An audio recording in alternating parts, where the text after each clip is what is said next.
In today's video, I want to talk to you about scrap quilts.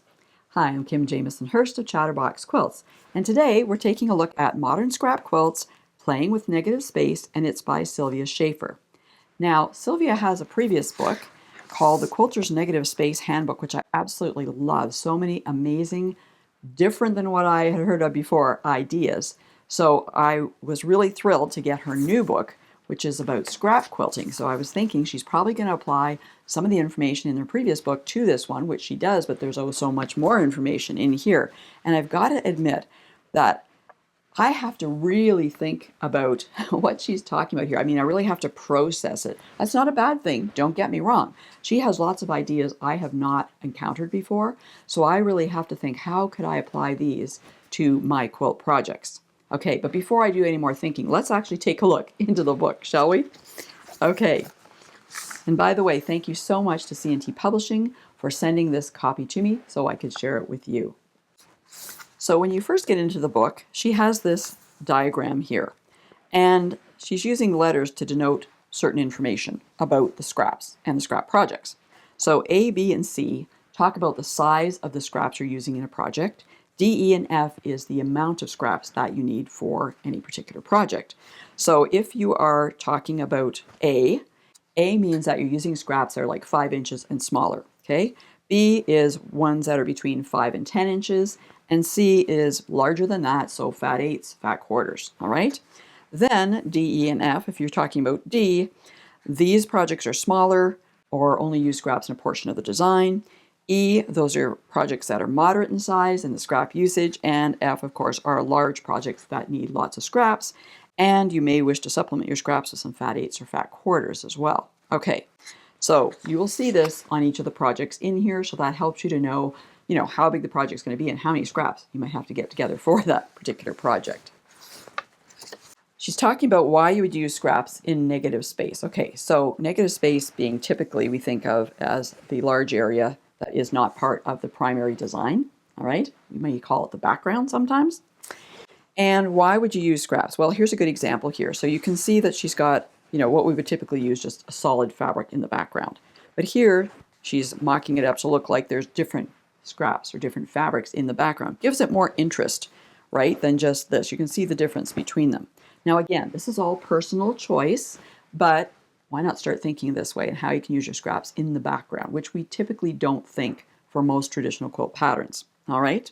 So that's one thing she's talking about, why you use those scraps, gives it more interest in your design, and of course it uses up your scraps, all right?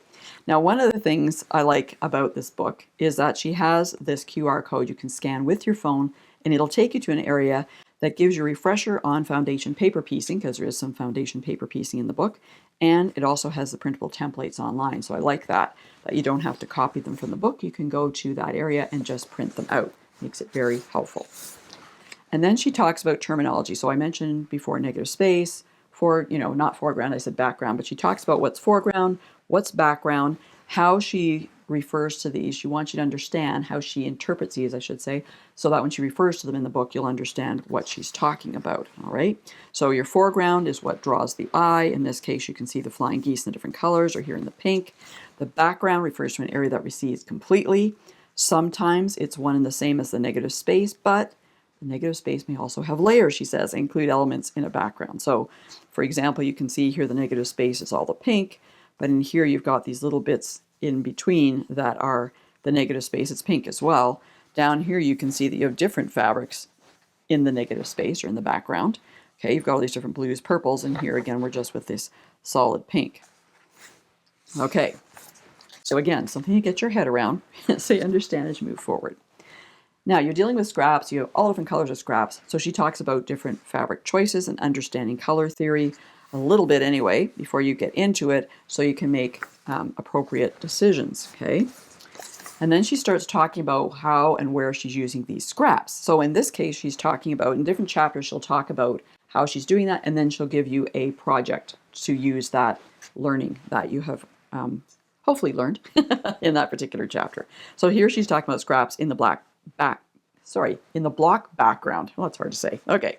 So here She's also talking about the size of the scraps or the blocks you're using in the background. So here is a good example where you can see we have these big pieces in the background, but there's lots of smaller pieces in here, and it doesn't really look appropriate, okay? It looks a bit disjointed. It doesn't look logical, all right?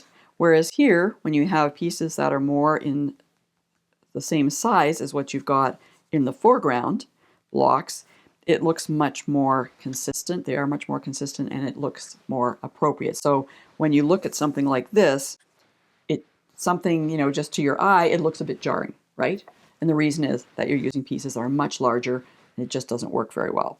So something else I probably wouldn't have thought about, and even if you were looking at the quilt and saying it just doesn't look quite right to me, you may not realize why. It may not be obvious to you, right? So I like how she includes that type of information. It helps you make appropriate decisions for what you're using in the foreground, the background, as far as the size of your pieces, right? So here is an example of what she has just taught you, right? So this is Paradise This Way, it's called, and you can see this little diagram here. So we know we're using small sizes of scraps, and this is a fairly large size project. It's 54 by 54, 54 and a half actually by 54 and a half. And so you're going to need quite a number of scraps, and you can see the smaller pieces in here, and that's why you're going to need, lots of different scraps in here, all right? So your kind of pineapple block, traditional pineapple block, but looking much more modern, right? Another chapter, she talks about accent blocks, okay? They can be whole blocks or parts of blocks or just small pieces of fabric. They can either blend with the background or contrast with it. And she's talking again about how to make this work. So you can see in this example here, you've got these little blocks. They're out there in the background, right? But they kind of look like they're lost, right? They're kind of floating out there with no connection to the main area here, the foreground that you see there. So by taking a few blocks out and extending them out a bit, she's got some that are linked here. You've got some that are coming out from the main foreground, and then you've got the little guy. He's still there, right? This guy's still there. But by adding another block linking with it and by pushing that foreground, extending it out a bit, it looks more appropriate, okay? Your eye's going to look at it and go, oh, that's cool. Here, you're going to look at this and you're going to go, oh, what are those two doing there? Right? Maybe that's just me. But, this is what we're trying to learn as we go through here. So different examples. And then again, you're going to get into an actual project. This is called Chocolate and Sprinkles. And this one is, again, one we're using small size scraps, but you don't need as many of them. You need more of the background in this particular quilt, I would say. Okay, you can see all this pink here. And the brown too, but then the scraps are the little tiny blocks inside, the little squares inside. Another chapter, she talks about contrasting blocks, all right? So she's talking about if you don't want to repeat the same blocks that you use in the foreground, in the background, you can use different blocks in the negative space, okay? So a really good example is this one here, right? You have this Dresden plate in the center, but you have all these different, it's like a sampler quilt really, in the background in that negative space, right? So you can see them, they add interest, but they don't pop out and they don't take away from what's in the foreground, which is your focal point in the quilt. She also talks about improv in the negative space. Okay, here's where you're going to use up a lot of your scraps, hopefully, all right? So this is really easy to do. Again, you can see how you've got these different fabrics in the background, all improv, and then you've got these paper piece plants up front. Here you've got some traditional blocks in kind of a non-traditional setting, and then all the green in the background, all right? So she thinks this one's a little bit jarring because there's a lot of difference between the two of them there, but here, these ones are a little bit better because in this case, they're very symmetrical, okay? Very regular, whereas the background isn't, whereas here, with the little plants that are coming out there, irregular shape, right? It's not symmetrical at all. And so that tends to blend well with the background improv blocks. Now there's a lot more information in here. I'm not going through everything in here because there's a lot in here. This is a book you have to read through and understand the concepts and then apply them and then see how you can apply them to, you can put them in your own arsenal there and use them for future quilt projects of your own. Something I loved in her first book, too, is she talked about color gradients a lot. I thought this was just brilliant. And there's different ways to use those gradients. As you can see here, we're using it in the center area. Here, we're using it in the background more than in the front, that negative space. One of the projects she has for this is called Ombre Symphony. This particular one, again, you saw that little bit of it there, has that gradient in the center and then going out to that lighter background. And you can see the different blocks you have to make and how they all come together there. So you can see this gradient going out here, but the background, negative space, is basically one color, if you will. You know, it's not a bunch of different colors is what I'm trying to say. So, all right, so when you go through and you've made one of these quilts or any quilt, how do you finish that? And one of the things I really liked is she talks about putting together a scrappy background, because we are talking about scraps in this quilt, in this book, aren't we? So she shows you different examples for how you can create a scrappy background, different ideas here too. Always fun to use up more scraps if you can, or you might have excess left from the scraps you pulled and hadn't used for your projects. She also talks about finishing with binding and facings and of course a label. So that's great as well. And of course you can use that on any of your quilt projects. So I really liked this book from Sylvia Schaefer. It has so many great ideas in it, different ideas that you may have encountered before.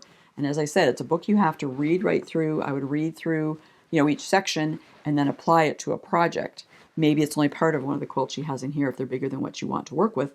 But there's lots of new information in here that I think would be really fun to try in your own quilt projects.